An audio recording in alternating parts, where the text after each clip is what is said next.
In this video, I'm going to show you a bunch of different ways that you can use to deliver your images back to your client.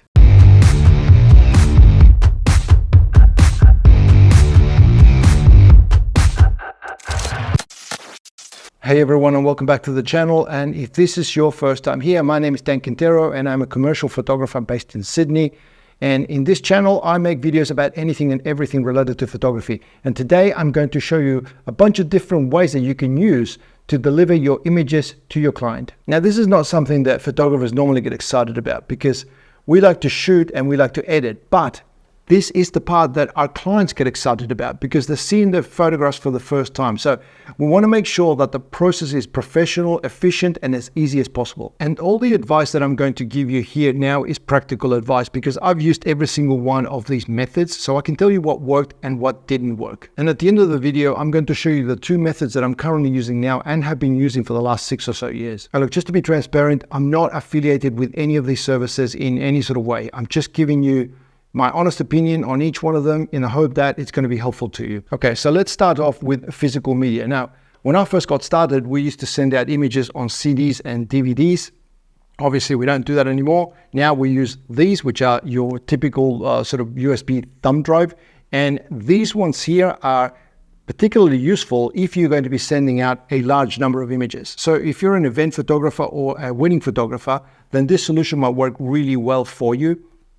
In fact, if you are a wedding photographer, you can get some really nice looking USB drives that come in some really nice packaging that's specifically made for the wedding industry. Now, I don't shoot weddings. The work that I do is mostly around commercial photography, and the majority of the time I send out my images electronically, which we'll get to a little later in this video. But some of my clients ask for both electronic delivery as well as a physical drive, so I do use some of these quite regularly. And one of the things that I've been doing lately for some of my bigger clients is to send out the images on one of these rather than that. So this is an SSD drive, and the reason I like sending it on one of these is if I'm trying to impress one of my clients or I'm just trying to build a relationship, the perceived value of one of these is a lot higher than something like a USB drive.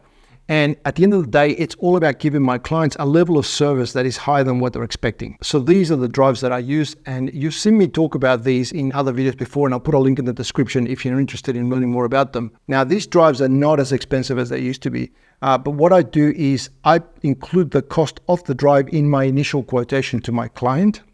Although, when I send out the invoice, I don't list this as a separate item on the invoice, and the perception is that I'm absorbing the cost. So another thing that I like to do is with the drives, that's what they look like out of the box. So what I do is I apply some stickers on the sides of both sides of the drive. So it's got my name and my logo. So this is really good for branding.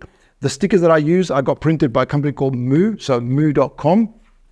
And that's what they look like. I've got some white ones and I've got some black ones, and I put this stuff all over my gear. But the reason I like these stickers is that for this particular type of drive, it fits the drive perfectly, and I think it just looks really, really nice. Okay, so let's move on to the online method of delivery. The first one that I want to talk about is email, because this is the first thing that comes to mind whenever we've had to send a file to anyone in the past. So let me just say here and now that email is not a method that you should be using. So the image files that we're working with are just too large to be sent via email. And even if your email service allows you to send those files, there's no guarantee that your recipient is going to be able to download them at the other end. And at best, you're going to bog down their email client, and it's not going to be a good experience. So email is out. The next thing that people talk to me about is hosting galleries on their website. Now, I did this for about 6 months, and it's definitely something that can work. I've done this on both Squarespace and WordPress sites, and it is a good solution if you're trying to control every aspect of the process. And depending on which platform you're using, this may be something that's built into the actual platform itself, or you may have to install some sort of plugin or some sort of module. Now, there are some drawbacks with these methods though. The first one is that it takes a while to set up, and if you're not very technical, you may struggle with this because it's not a straightforward solution to implement. And you've also got the issue of maintaining the galleries to make sure that they're working properly. And of course, because you're the one that built it, if something does go wrong, then you're going to have to fix it yourself. Now, the other issue with this method is that your host provider is going to give you a certain amount of storage. And I just checked with Squarespace, and they've got a limitation of 250 images on each gallery. So this may or may not work for you. And of course, if you do require more disk space, there's a really good chance that they're going to charge you more for it. Okay, so I went from hosting my files on my website to a service called Dropbox. And if you're not familiar with Dropbox, it's a service that allows you to create a folder that lives on the internet where you can put all your images into. In fact, you can put any type of file into it. And then what you do is you send out a link to your clients that takes them straight to that folder. And then they can download their files directly from there onto their computer. Now, let me just say that Dropbox is a very well-known, robust and secure platform. I ended up using this for about 2 years and it never went wrong. The issue that I have with Dropbox is that it feels a little bit corporate. And to be fair, it probably is aimed at the corporate world. But of course, being a creative, I didn't feel that it was providing the type of experience that I wanted for my clients. Now, if this is something that doesn't bother you, I can highly recommend this service. And I've just checked on their website and it looks like at the time of me making this video, you can still get a free account that has 2 gigabytes of storage, which for most of you is going to be plenty. Okay, so now I want to talk to you about the 2 solutions that I'm currently using. And I've been using both of these for the last 6 or so years, and I'm really happy with them. And just to clarify, the reason I use 2 solutions is that I cater to 2 different types of clients. First, I've got my hedge photography clients, which is the bulk of what I do, but I also do quite a bit of commercial and advertising work, which has different requirements. So the first one is ShootProof. Now, this platform allows you to create some really nice galleries that you can send to your clients and they can download their images directly from the galleries.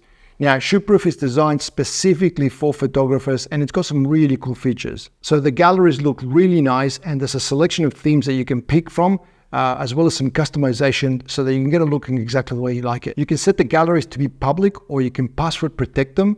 And when you're ready to send the gallery to your client, ShootProof will put together a really nice looking email that contains the link. It's also got some really clever stuff built into the platform like reporting that shows you how many visitors you've had to a specific gallery. And it allows you to collect email addresses of the people accessing the galleries. And it's got a full e-commerce system built into the platform so that if you're someone that doesn't like to do sales in person, you can have the platform take care of that for you. So you can accept payments and deliver the images directly to your client without you having to do anything. It's also got some integration with some print houses from around the world. So if you sell prints, then this is a really cool way to automate that whole process. So those are the main features, but it can do a lot more. And overall, I think it's a really nice solution. And this is the solution that I use to provide my headshot photography clients with their images. When the client receives the link, they click on it and then it takes them directly to their own private gallery. And in my opinion, I think the galleries look really elegant and they're really easy to navigate. Now, the other thing I like about this is that you just have to upload a high resolution version of the image. And then what ShootProof does is it can downscale the image so that you can offer lower resolution versions of the image. So things like web-friendly versions, but all you have to do is upload one version instead of multiple versions. And you can customize this to offer as many different versions as you like. For example, I've got one version which is 2400 pixels on the long edge, which is perfect for using on websites and social media sites. On the downside, at least at the time of me making this video, you're not able to upload TIFF files or video files. So if this is a requirement for you, then you're going to have to look elsewhere. And just like with Dropbox, ShootProof do provide a free account, although it is limited to 100 photos and 5 gigabytes. Now, the free account doesn't give you access to all the features and bells and whistles, but it's good enough to get a feel for the product to see if this is the right solution for you. And finally, we've got the other solution that I use, which is WeTransfer. So WeTransfer is a service that allows you to send any type of file to your client. The way that it works is that you log onto your WeTransfer account and initiate a transfer. You then enter your client's email address as well as your email address, a subject line, and any notes that you want to add. And then all you have to do is drag and drop your files onto the browser window. When you've done this, you simply click on send. The files will then be uploaded to the WeTransfer server, and then an email is sent out to your client with a link where they can download their files. Now, WeTransfer do provide a free account, which I believe it's limited to 2 gigabytes, which should be plenty for most people. But if you do go for a paid account, you'll be able to send much larger files as well as add branding to your account. This means that when your client clicks on the link, it's going to take them to a page that's been branded with your name and logo. And you can even add images to the background, which gives the whole process a much more professional look. So one of the really cool things about this service is that once your client receives the link, they can then forward that link to someone else without having to upload the files all over again. And in the event that your client doesn't receive the link, or maybe they've accidentally deleted it, you can simply access your history of your sent files so that you don't have to upload them again. You can just simply resend it. So WeTransfer also let you know via email once the files have been delivered to your client, as well as when your client downloads the files, which is a really nice feature because you have confirmation that the client has the files without you having to get in touch with them. And also, as part of a paid account, you do get access to extra features such as collaboration, which personally I don't use, but I've heard from other people that do, and they say that it works really well. Anyway, I hope you found this video useful. If you did, it'd be great if you could click the like button.